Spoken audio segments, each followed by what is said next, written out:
Hi అండి. పాల మీద మేగడతో వెన్న చేసి నెయ్యి చేస్తాం కదా, అలాగే బాసుంది స్వీట్ కూడా చేస్తాం. పాల మీద మేగడ ఎలా నిల్వ చేసుకోవాలో చూద్దాం.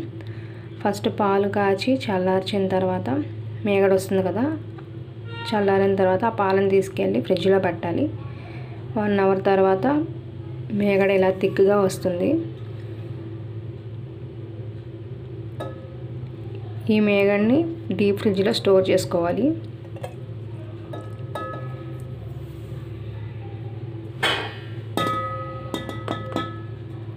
ఈ మేగడతోనే నేను బాసుంది స్వీట్ చేస్తాను, అలాగే నెయ్యి కూడా చేస్తాను.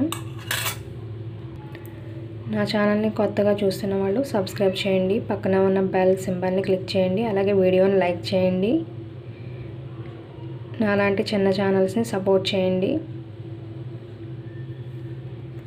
ఈ వీడియోని మీ ఫ్రెండ్స్కి షేర్ చేయండి, అలాగే కమెంట్ చేయండి.